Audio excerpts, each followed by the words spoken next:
Nathan King, how are you? Doing great, Dave. How about yourself? Yeah, really good.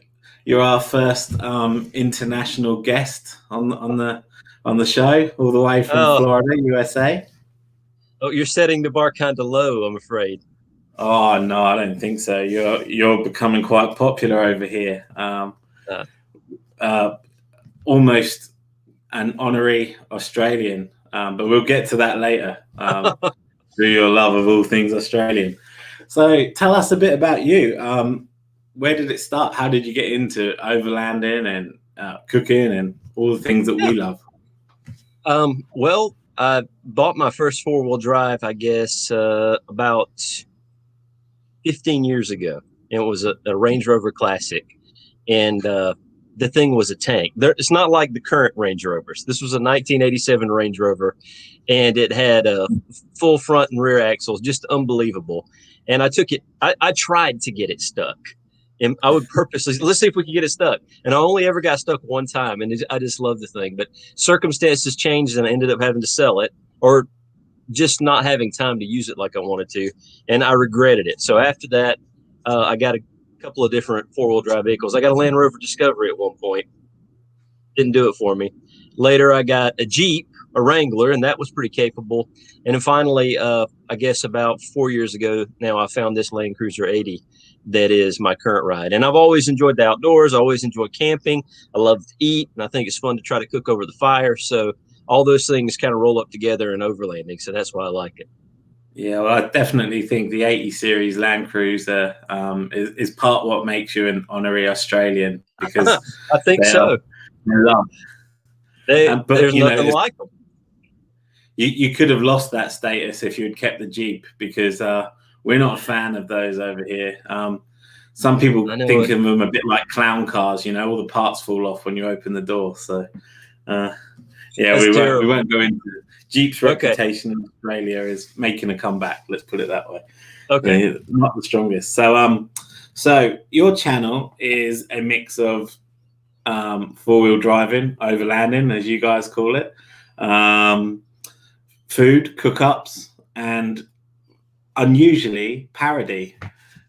This is, I guess, what's grabbing the attention. So you've done Tyler Thompson, Ronnie Dahl, Harry from Fire to Fork, the original OG, Andrew St. Pierre White, who's the god of all things four-wheel drive. Have any of those guys taken a contract out on your life yet? No, and you left out. I also did Alex of Intense, but anyway, no. In Of fact, course, yes. I ask for permission before I do it, and so with the exception of Andrew St. Pierre White, I got permission from everyone. He never responded to my requests at all. So all I ever did was make that little teaser, and I tried to get his attention with that, and to no avail. So I never have. I've got some footage that I could use, but I've never put one together yet. I'm pretty sure Andrew's press secretary has got a press secretary, and Probably. I probably need to call the Prime Minister of South Africa or something, yeah, and they'll go down absolutely. to his office and ring him. I'm not sure if he's that powerful. Who knows? So tell us about what got started in the parodies. How did you get into that? It was really kind of a joke. So I'm a fan of Harry Fisher, Fire to Fork, and have been for a little while. And I got a T-shirt from him, and I just made a joke. I said, "Look, I got the T-shirt. I've got the 80 series." At the time, he still had an 80 series. I said, "I've got a dog. I ought to do a parody." And then he immediately responded. First comment said, "Do it." So I thought, "Oh, it'll be fun." So I did that, and either he's lying to me or he really thought it was funny. He says he did. He mentioned it in one of his videos. And then so after that, I started getting suggestions from people. You need to do this guy. You need to do this guy. And I started with people that I'm already fans of. So that's kind of what started it. He thought it was funny, and then I started doing some other ones. Yeah, so I guess the next step to really making it Australia is to actually grow your own beard. I think it's a rule of YouTube over here. It seems like I it actually is. hate this. It's just that if Do you, you really? want to, yeah, if you I've just want never to have a gotten channel, past the trying to scratch my skin off face. I've never gotten past it. Never. So I don't think it's in the cards. And Mrs. King Overland is not a fan, so I don't think it's going to happen. Right. So one thing, I've watched your videos, and you've got, I don't know, 70 odd videos up now, quite a few, doing well. One thing that is missing, I think, is, and actually I saw a corner of one in one video, but there's no tents. Well, do you not camp? No, I do camp. I do camp. And somebody else said the same thing. So, for example, on the last camping trip I did, which was back in January, I actually injured myself on that one. I haven't been camping since, but I did all the cooking. That's what I like to do. And then frankly, it's just, I give it up to these YouTube guys because it is a lot of work to try to film everything you're doing. It really is. So, I think there's one of mine from just maybe a year ago now that I show my swag in it, but it's real brief. It's just a little video in the Osceola National Forest here. But you're right. So the next time I go out, I'm going to really try to do it right, show the whole setup, not just me trying to cook. Cool. Yeah. So what is your camping gear? What do you use? A swag, or have you joined the Oz Tent family yet, which is another Australian staple? So I had the Oz tent before I had a swag. So swags were very difficult to get here for a long time. There's a little bit of sun coming in. I'm sitting outside. So I saw that on a couple of videos, the 30-second tent, the Oz tent. So I've got one of those, and I take that when I'm going with my wife. I have taken it by myself, but now that I got the swag, it's just too convenient. If it's just me that's going to be using the tent, that one's so simple, such a small footprint. I can put it underneath my awning to get a little extra protection. I just love that. Super. And it's like a cave. It is so dark inside, and I like to sleep in the dark. So that's perfect. So I have the Oz tent. I have the swag. I've got some other tents. I've actually given a lot of them away because once I had the Oz tent, I'm like, this tent's going to last me forever. So I've given some tents to some friends so they could get into the camping with me. Yeah, I've got an Oz tent as well, and a rooftop. But if I go on my own, I usually use the Oz tent. I've never had a swag, actually. I feel like it's climbing into a coffin, so I'm not quite ready for that yet. But very popular in Australia. I like it. I really do. I mean, the fact that you just unroll it and everything's in there. I'll leave my sleeping bag and a pillow in there too. So it's all in there. It's ready to go. Obviously, you need to take it out and wash it once in a while, but it's just convenient. Yeah. Do you think there's a difference in what camping gear you can get in the US compared to Australia? Have you bought anything from here that you can't find there? Well, I mean, the Oz tent is one of those things. I mean, it's sold here, and the swag is it's a company that started making them here, but there's a lot of other camping gear that starts out in Australia and eventually American market picks it up. It just seems like there's such a much larger camping culture in Australia than here, and you got some great spaces for it. So that could be part of the reason, but I don't know what this lighting is like. That's you need me fine. to do something different? Okay. Oh, good. So, how about? So, do you do any kind of trailers? Have any of your friends got sort of trailers? That's a big thing here. Like, I see that Patriot campers are now selling their trailers over in the US, and you could mortgage your house and buy a Patriot camper if you want to. I've seen those. None of my friends have those. Most of my friends are like me. We're a little less lighter budgets than those Patriot campers. They're beautiful though.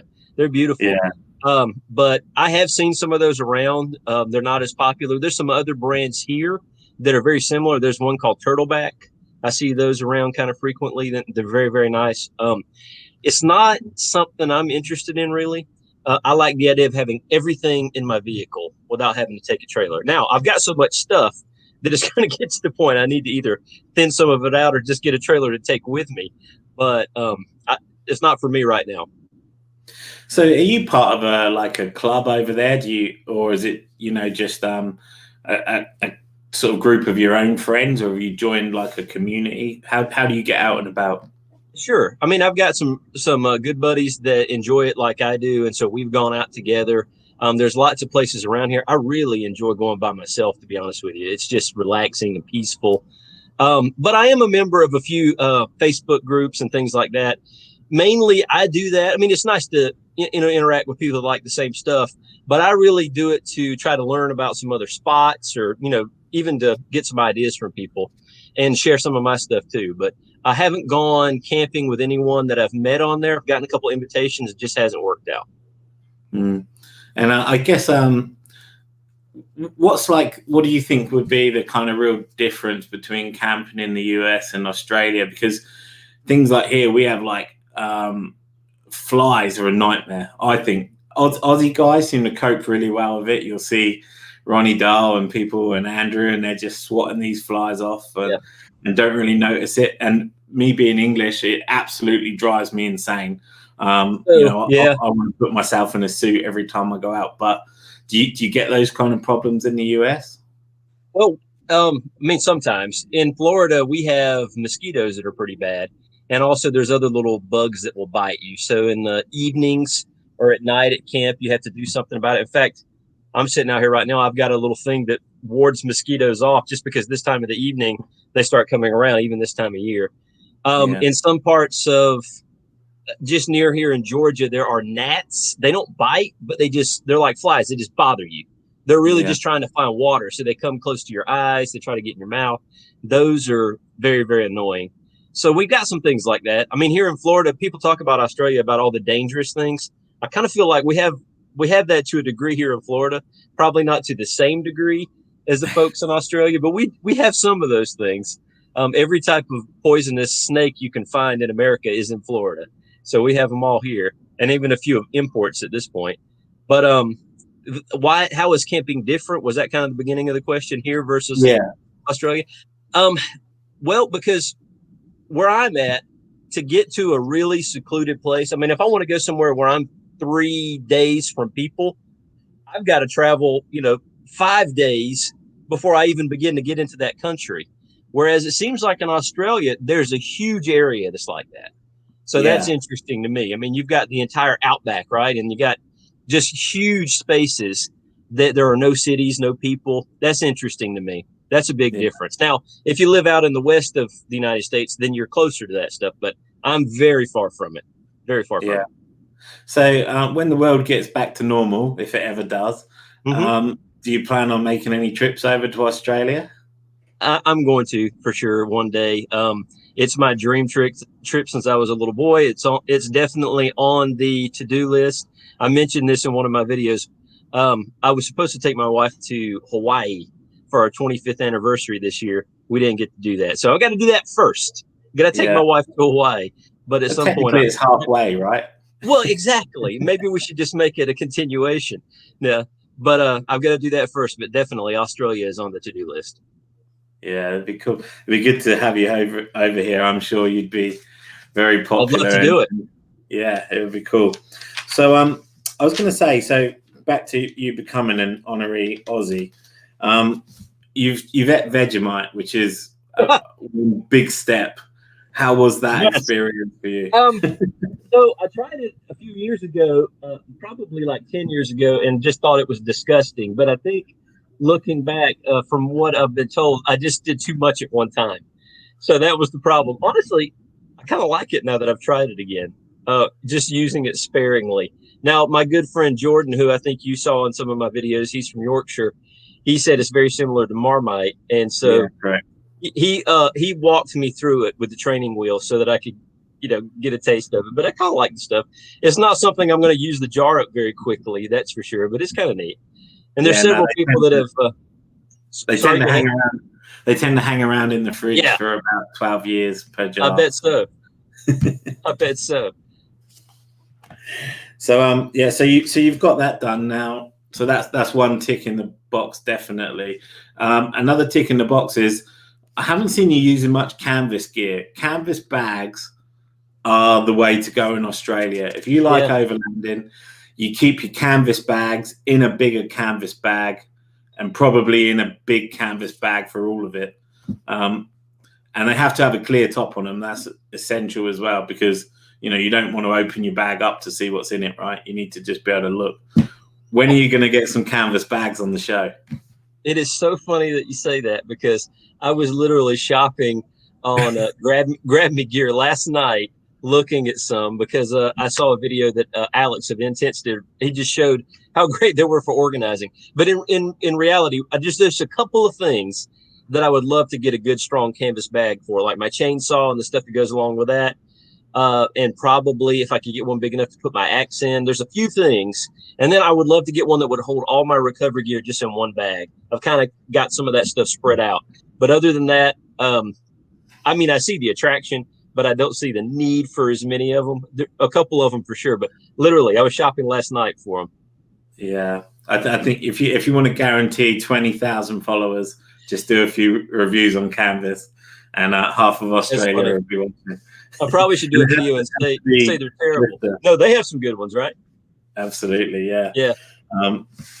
It's Drifter are probably our favorite. So to finish off your honorary citizen test, I've got some quiz questions for you.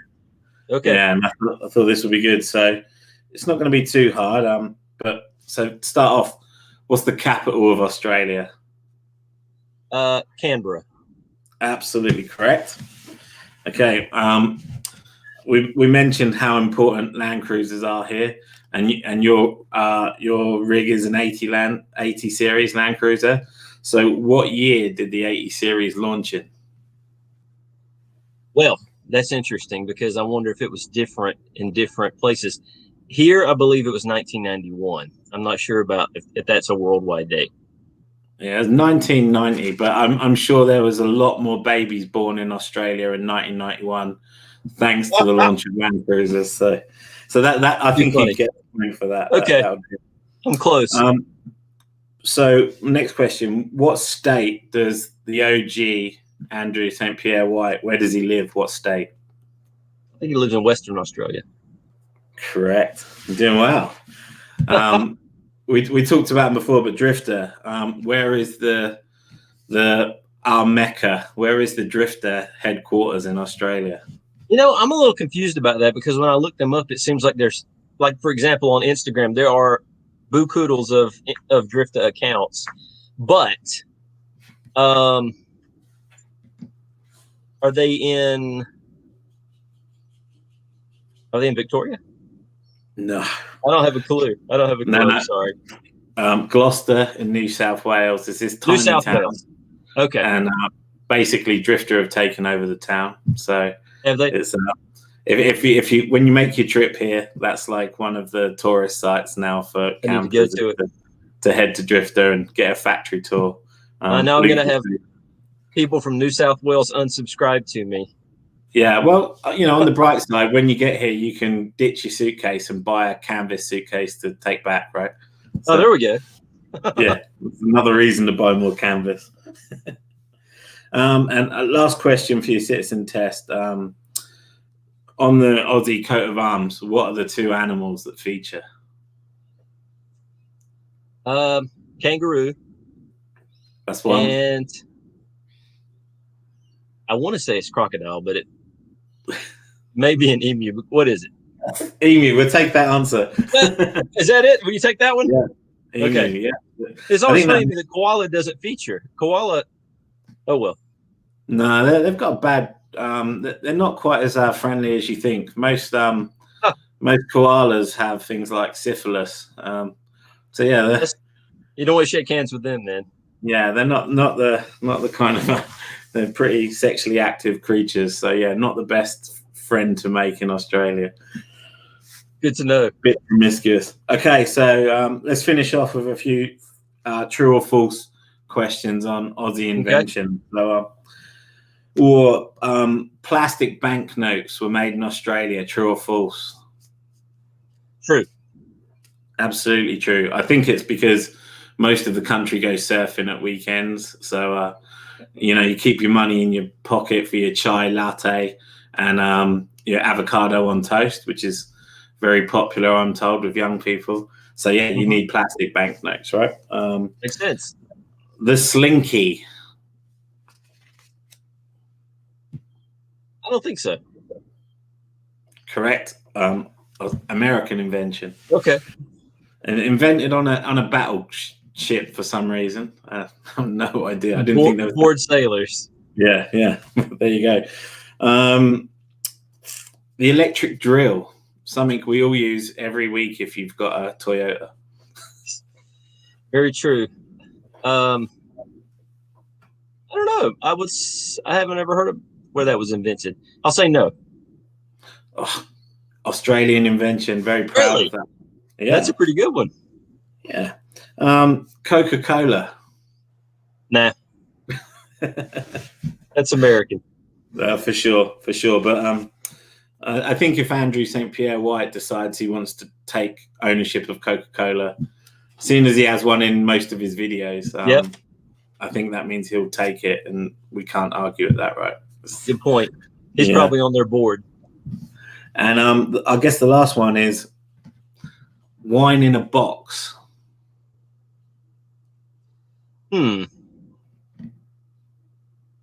Well, it seems like it would be handy in Australia, especially if you want to take it out to the bush with you. But I'm not sure. Let's say yeah.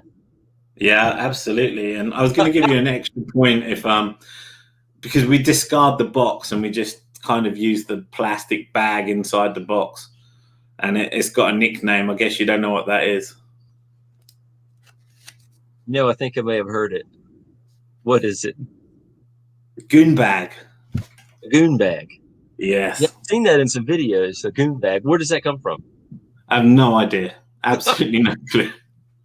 But I think that, it's essential camping gear if you take your wife with you over here. So, yeah, you can. Why take up space in the fridge when you've got a goon bag? Perfect. There you go.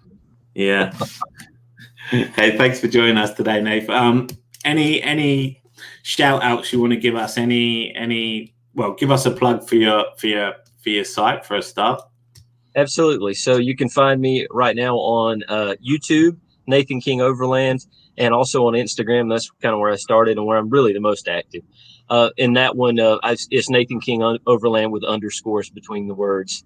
And as far as a shout out, there's a lot of people who've been very kind to me. These other creators. Why would you willingly let someone make fun of your videos? What you put a lot of hard work into.